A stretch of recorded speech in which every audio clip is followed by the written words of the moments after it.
Welcome to this week's installment, our Football Officials video training series. This is the 2017 edition. We're studying the National Federation of High School Rules and 5-man mechanics. This video is produced by the Arkansas Association of High School Officials. Visit our website at AAHSO.com. We're helping good officials get better. Technical assistance provided by Dax Hill, Greg Downey, and George Demetrio. Video assistance provided by Chuck Scott. Produced by Kenny Sanders. Our executive in charge of production is Walt Coleman. I'm your host, Todd Allen.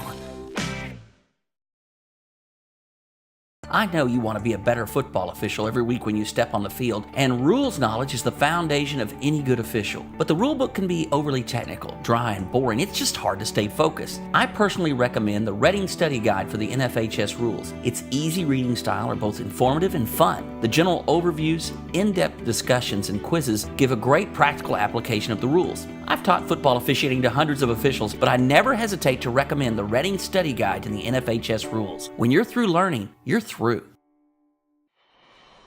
Let's take a look at this play. It's a potential defensive pass interference called from the line judge.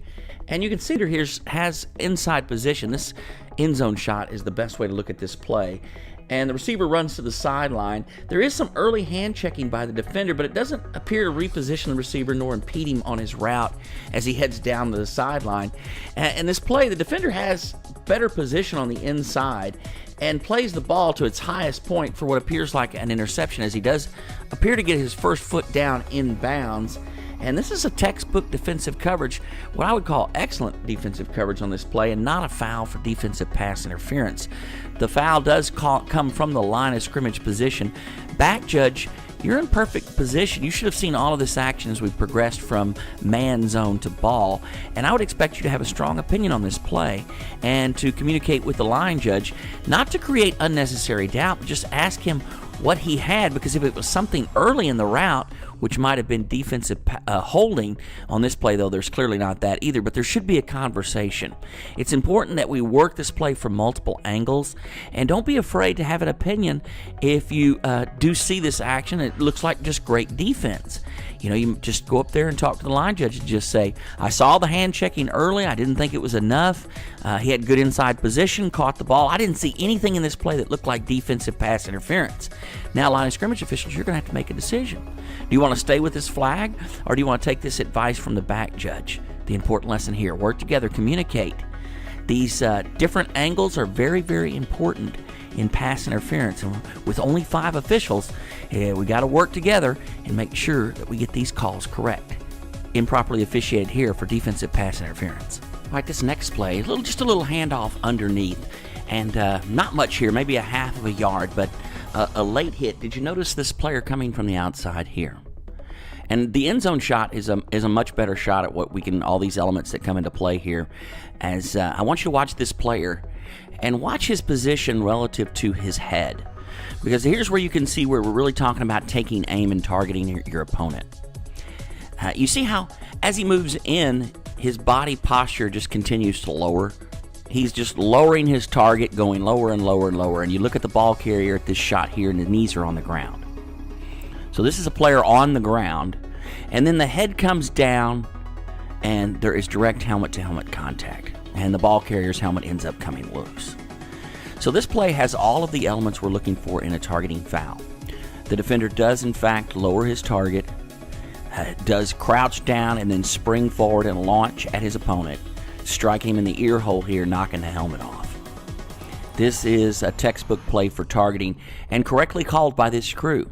Looking for and recognizing all of these elements, this changing posture, this lowering of the target, crouching down, then springing forward with a launch, recognizing these things at real-time speed is the key to getting these plays correct. All right, let's take a look at this play, and we're going to talk about ineligibles downfield on this play, and there's a couple of concepts that I want to make sure that we understand. First of all, for ineligibles downfield and also offensive and defensive pass interference, you have to have a pass that's thrown beyond the neutral zone.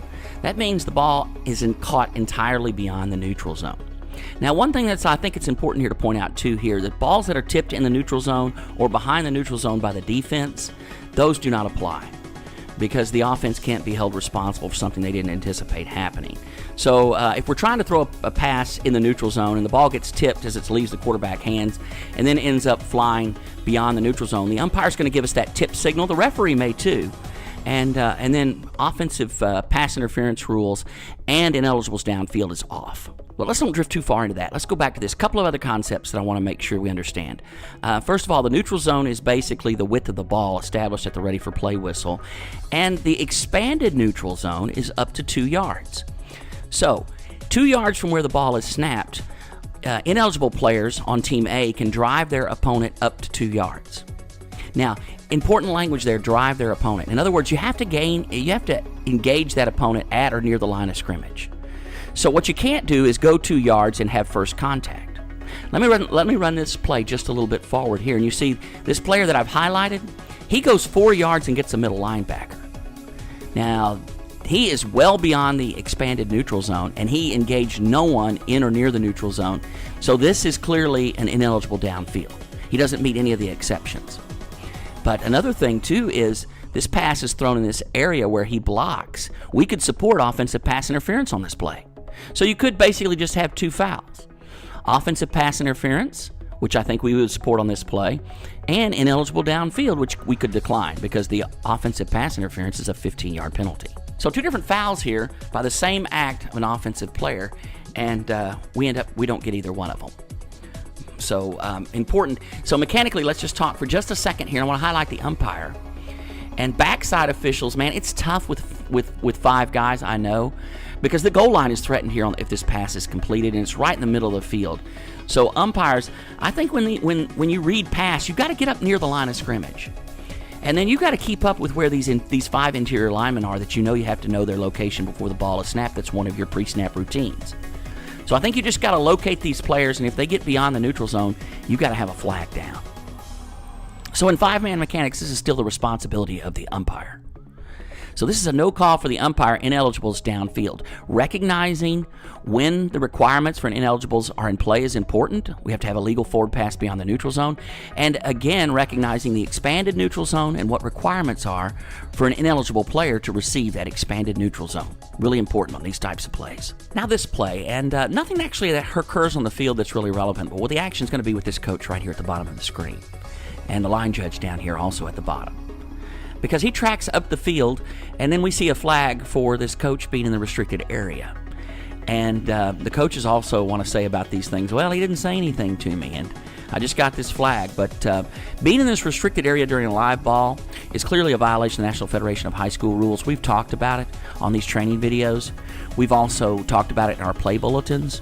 When we've talked with the coaches, we've been very diligent in advising them on the importance of keeping this restricted area clear. So I think there's enough awareness. It's just changing the culture now because we've done this for so long. We've had coaches in the restricted area. We've had coaches out on the playing field. And we just got to change the culture. I don't think we wait until somebody gets hurt before we really get after this. And game officials. We do have the progressive discipline under the National Federation of High School rules with the warning, then a 5-yard penalty, and then the 15-yard penalty, then another 15-yard penalty. But what we've got to make sure that we're doing is we're getting the players out of the coach's box. We're working every play to keep the coach's box clear, and we're warning the coaches to get out of the restricted area. And we're going to talk about this more in the play bulletins this week. Really, really important, coaches, that you're out of the restricted area during the live balls. But I can't overemphasize enough how preventive officiating is important. One of the big complaints that I get from the coaches is, well, you know, one weekend they're really honest, the next week they let us, do more. And so the coaches complain about the inconsistency.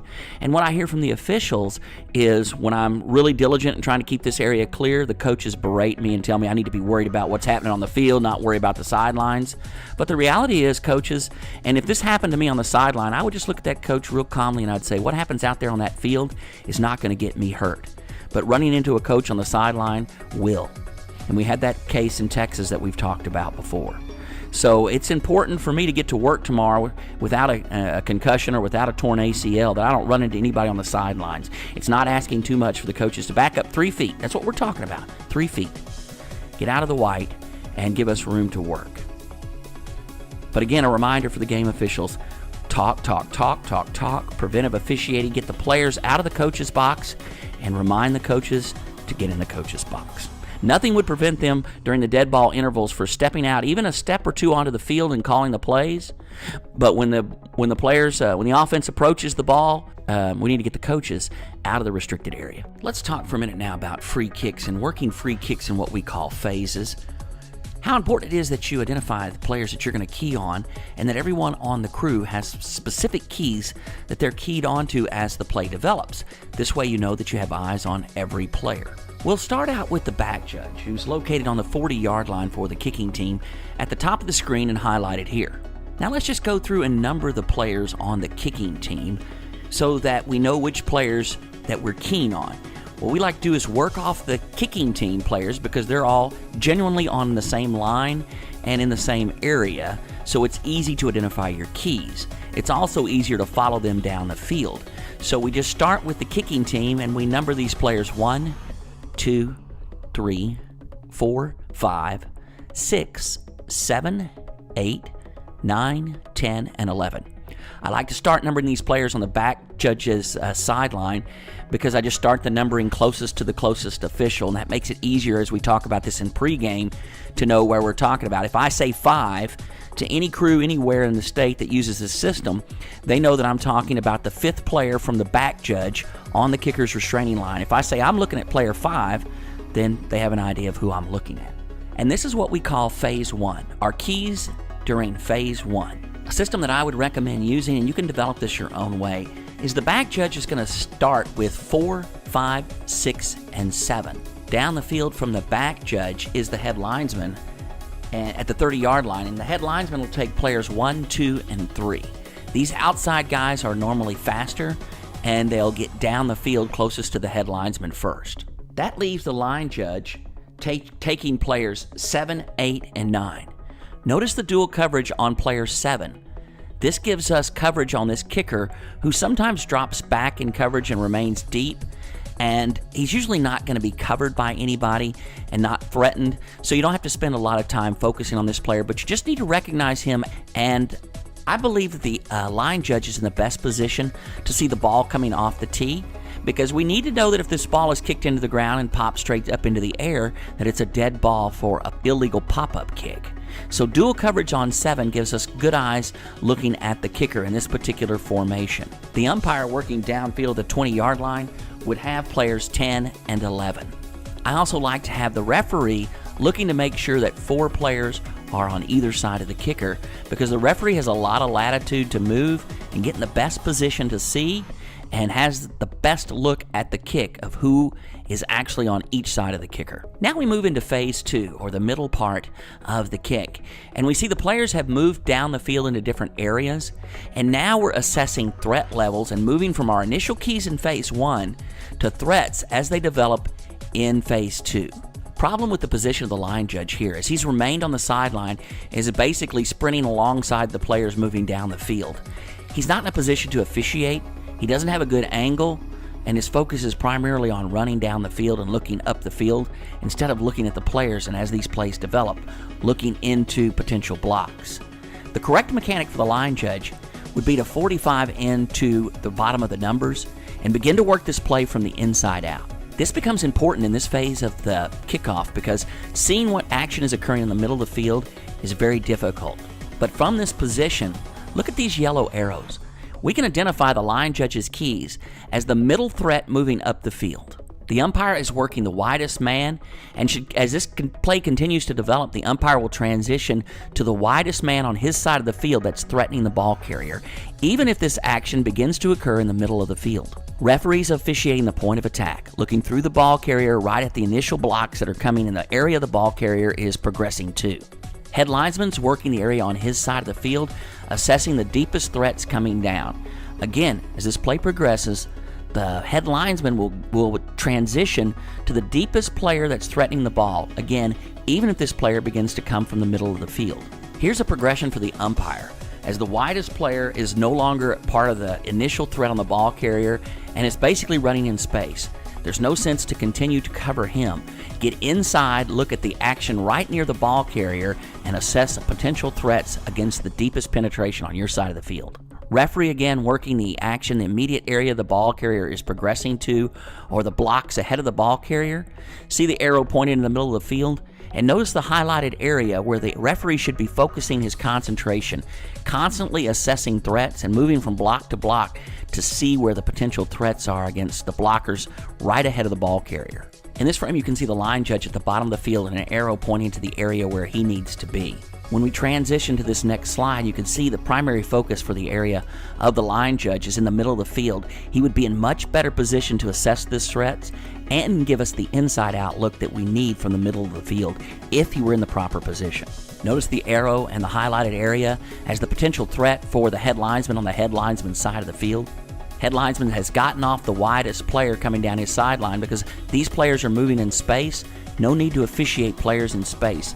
Get inside at this threat where the potential fouls are. This is a simple two-phase method of officiating kickoffs, and these plays are very, very difficult to do with 7 or 8 officials, so I specifically remember how incredibly difficult they are to do with 5, and I watch you guys do this, and we're doing a good job, but we just need to standardize the way we're looking at things and methodically approach every potential threat on the field through different angles and moving officials into different spots.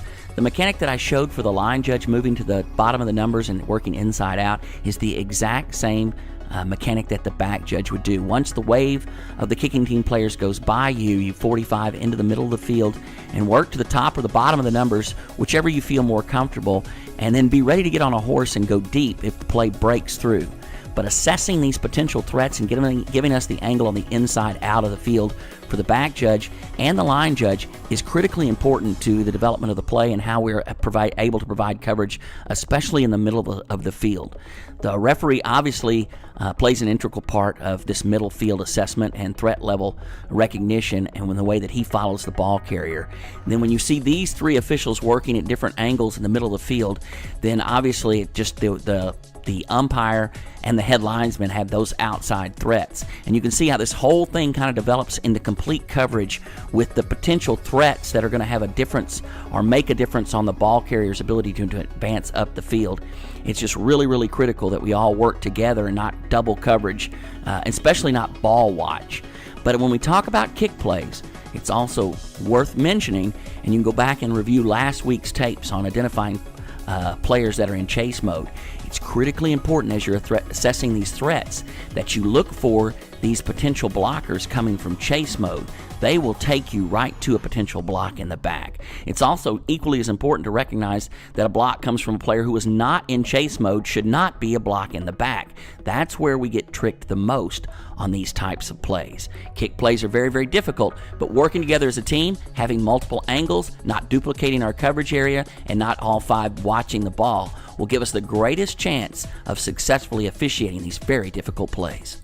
That's it, guys, for this week. Thanks for sticking with me. I appreciate all you do. We're going to be talking with the coaches this week and trying to put together a little video for them on the sidelines and help us clean up the sidelines. Don't be overly technical on that, but do your due diligence. Keep working, keep talking.